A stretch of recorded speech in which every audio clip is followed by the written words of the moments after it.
YouTube, how are we doing today? Got another banger of a video here for you. If you liked the video, please make sure you like, subscribe, and leave a comment down below. I reply to every single comment in the comment section, unless there's thousands, then I will not be. Sorry, guys. But anyway, I hope you liked the video. Have a good one. Peace out. This game had a free play weekend on Steam, so I thought, why not try it out? And this game is absolute chaos, guys. It's called Over the Top World War One. I 100% recommend you try this game. It's 100v100. You have rifles, machine guns, tanks, artillery, flamethrowers, poison gas. You can build trenches. This game is complete chaos, bro. I'm not even joking. I've been playing it, played maybe 4 or 5 games of it, and one of the most fun things about this game is just how chaotic it is at all times.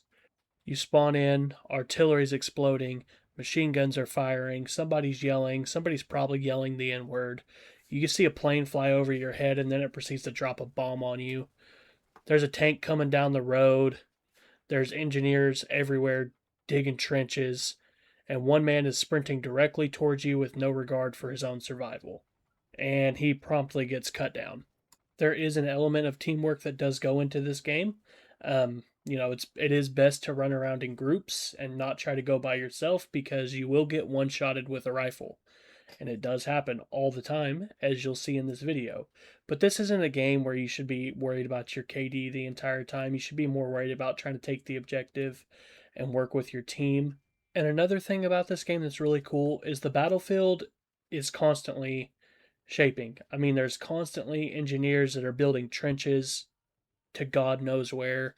A tank can come in and destroy your trench with all the fortifications you've just built. Artillery shells will actually shape craters. There's mortars flying everywhere that can create smaller craters. The battlefield is constantly changing. Houses, they don't get completely destroyed, at least not in the map that I played, but they do get damaged. The best tool that this game gives the player is a shovel. And hear me out here. You're charging over the top. You and your squad get cut down. Well, guess what? You spawn back in and start digging. Start digging, and you dig your way up to the enemy. Because once you go over the top, you're probably getting shot with a rifle. And then once you start digging, there's going to be 3 or 4 other players that come digging with you, and then all of a sudden, you've just got a massive trench that you just built while you're getting shot at. Now, I just played solo. I wasn't playing with my friends, but I imagine if you did play this game with your friends, it would be pure chaos because it's already pure chaos. Now, just imagine you got 5 or 6 people in a call yelling at you, yelling at each other, yelling at the enemy, screaming profanities from the rooftop, and then getting sniped in the head. Now, the proximity chat is also great. This game does feature a proximity chat system. No, I'm not going to show it to you because there's a lot of profanities in there.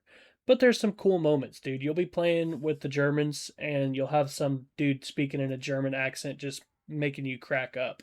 It's hilarious. There is a level of customization that does go into this game. They have a few outfits that you can swap between, and then you just kind of got to get points by playing the game to unlock them, things like that. The game's not perfect by any means. It is kind of janky. It was developed by a smaller team, so that does make sense. But in the end, it's still a lot of fun, and it was a free play weekend. But I think this game's only like $10. And another thing that is absolutely important to this game is that it doesn't take itself too seriously. As you can see in this clip here, I'm driving a little vehicle to God knows where, and I just got one dude sitting in there, bro, could get his head sniped off at any moment. Yeah, he hopped out. You'll be defending a house, and as you're defending the house, there's some dude downstairs just playing the piano or freaking playing his bagpipes. It's hilarious. Now, I never saw it, but apparently you can beat somebody with your lunch, right?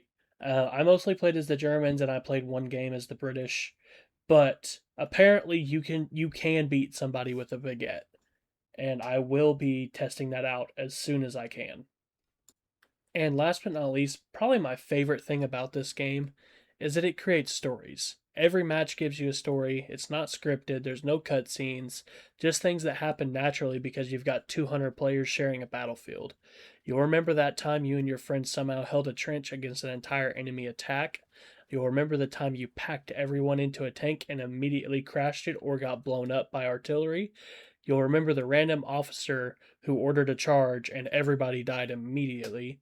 You'll remember watching your friend confidently announce, "We've got this," and then boom, you're all dead. Now, like I said, there is some jank to this game. Sometimes you'll die and genuinely have no idea what killed you. Sometimes you'll spawn and immediately get blown up. But that's also part of the charm, because this isn't really a game where you're sitting there worrying about your KD. If you went 35-10 or you went 10-35, you probably still had fun, just because it's so chaotic and there's so much going on. So why should you play Over the Top World War I? If you like massive multiplayer battles, historical shooters, destructible environments, or games where you and your friends can create your own fun, absolutely this game is for you. Because underneath all the explosions, tanks, artillery, and chaos, Over the Top understands something I think multiplayer games sometimes forget. Playing games with your friends should be fun. You don't always need a ranked matchmaking. You don't always need to optimize everything. You don't need to memorize the meta. Sometimes you just need 200 people, a rifle in each hand, a battlefield, and some questionable military tactics. And one guy with enough confidence to convince everyone else to do something incredibly stupid and then pay the price for it. So if you play this game and you like it, let me know down in the comments below. By the way, this video is not sponsored. I just saw that this game had a free play weekend on Steam, and I wanted to test it out. But that's all I have for you here today. Like the video, if you liked it, of course.